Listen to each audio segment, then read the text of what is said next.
21 minutes ago, Netflix really hit it big in December 2018 with its original film Bird Box. The thriller, starring and produced by Sandra Bullock, about an unseen, apocalyptic monster who drives people to suicide with just one look, broke records for the streamer and inspired a wave of attention on the internet. Whether we're talking silly memes, potentially life-threatening viral challenges, or comparisons to another sensory-minded, apocalyptic thriller with parental themes from that year, Bird Box was, positively, the viral movie event of the year. Yet, despite all of the praise and discussion the Netflix film has garnered, there is still plenty it leaves unexplained that has invoked much frustration. We're looking into some of your most frequently asked questions regarding Sandra Bullock's Netflix horror hit. Let's see if we can get to the bottom of what the hell was up with Bird Box. Was Netflix's Bird Box inspired by A Quiet Place? When Bird Box first premiered on December 21, 2018, it was immediately referred to as Netflix's A Quiet Place. It was hard for people not to see similarities between the apocalyptic thriller and John Krasinski's theatrical horror hit about a world that falls prey to creatures that hunt by sound.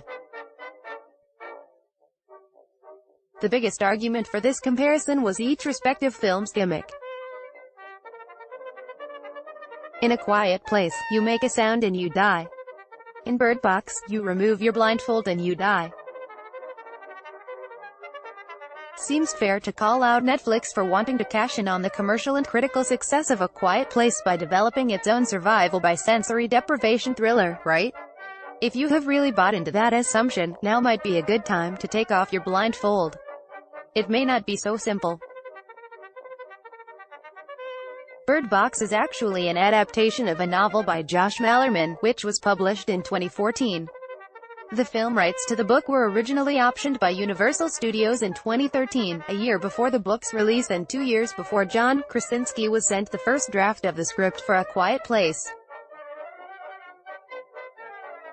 So, obviously, evidence of Bird Box's direct link to A Quiet Place cannot be proven, although the timing of both movies is interesting. In fact, it might be easier to make an argument that A Quiet Place ripped off Bird Box, but even that would be far-fetched, given the clear distinction between the characters, the construction of the narrative, and the greatly differing rules of the apocalypse. Monsters that we can see who hunt onto sound and an unseen force that drives people to suicide by sight sound like two differing concepts to me, at least. In fact, I am surprised Night Shyamalan has not brought up Bird Box in regards to similarities to his 2008 thriller, The Happening. In conclusion, the Bird Box vs. A Quiet Place conundrum is likely an incidental product of proximity. John Krasinski's film happened to still be fresh in audiences' minds upon the release of the Netflix's apocalyptic sensory thriller, leading viewers to draw comparisons. However, Netflix is not completely off the hook. More than a year after the release of A Quiet Place, the streaming service dropped an original film called The Silence, based on Tom Lebon's novel about a world fallen prey to creatures that hunt by sound. Bird Box is looking pretty unique now. What exactly are the monsters in Bird Box? Although it seemed to frustrate many viewers, one of the most intriguing things about Bird Box is the air of suspense surrounding its main obstacle.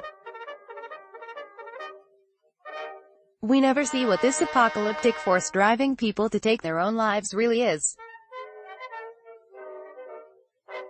There are clues sprinkled all throughout Bird Box that suggest what it may be. What can we infer from these clues? In one of the first scenes after Mallory, Sandra Bullock, and the rest of the survivors take refuge at the home of Douglas, John Malkovich, grocery store employee Charlie, Get Out's Lil Rel Howery, explains to the group his own theories, based on research he has done for his own amateur novel. He talks about mythological creatures believed to be the destined seeds of destruction at the end of days in various cultures. We also get what seems to be a glimpse of the creature or creature's appearance from sketches brought in by Gary Tom Hollander, a stranger whose means of survival is questionable and who later turns problematic, but more on that later. So, we could assume the bad thing in Bird Box might appear to be something like an H.P. Lovecraft classic, Cthulhu.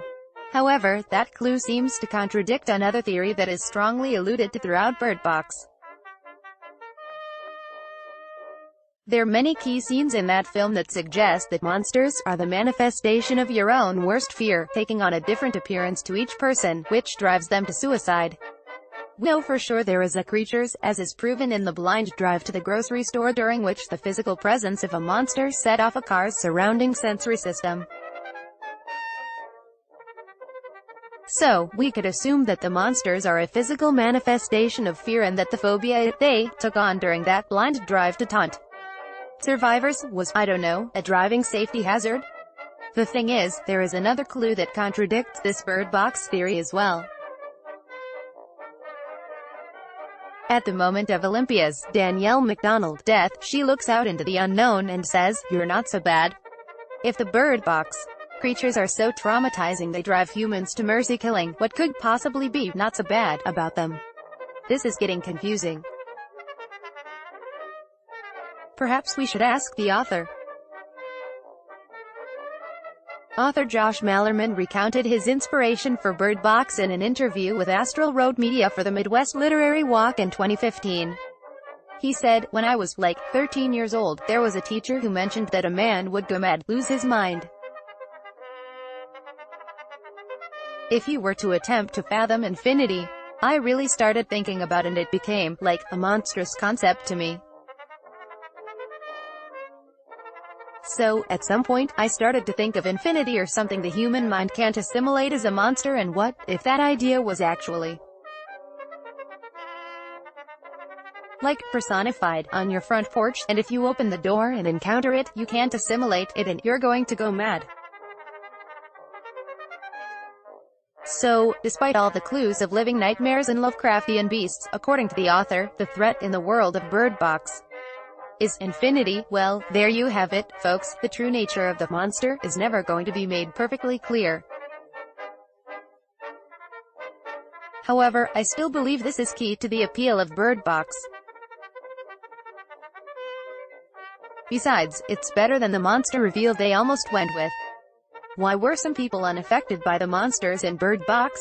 In the apocalyptic world of Bird Box, humans must keep their eyes shielded at all times as to avoid certain death. However, it is revealed that not all humans are affected this way.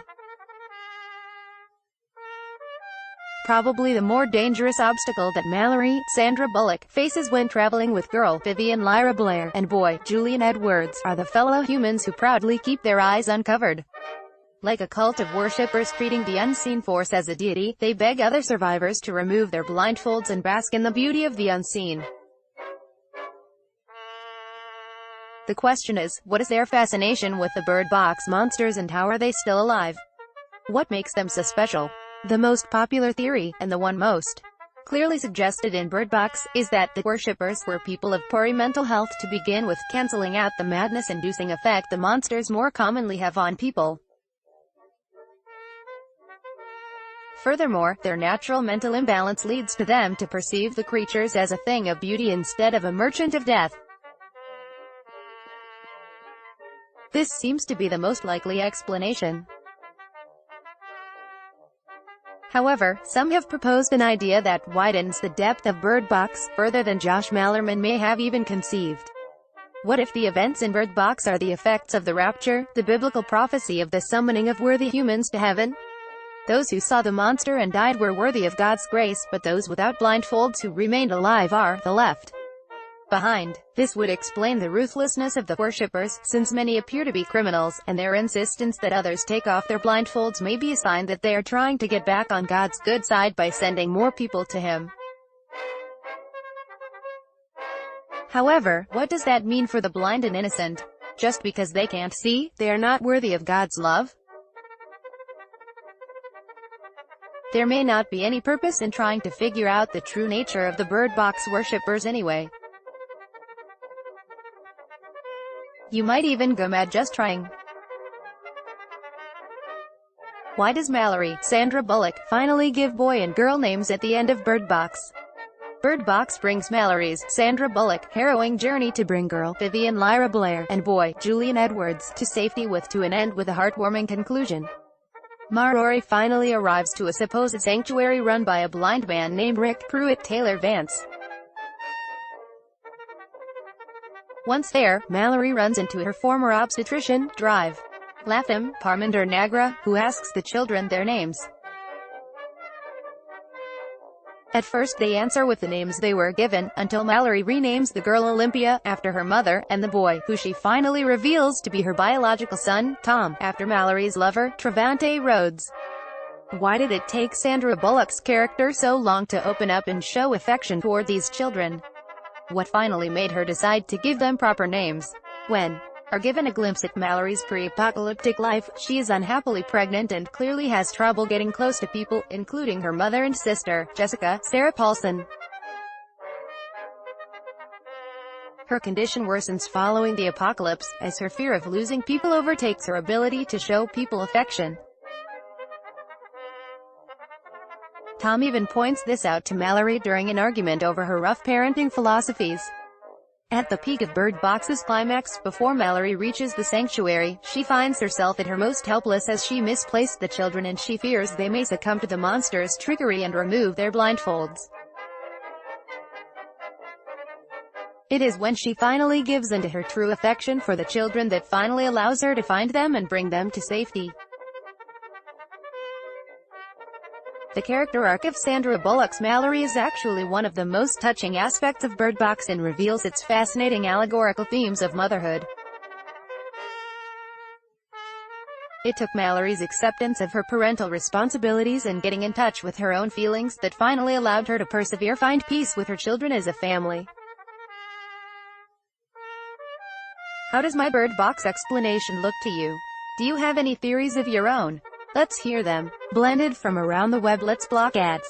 Why?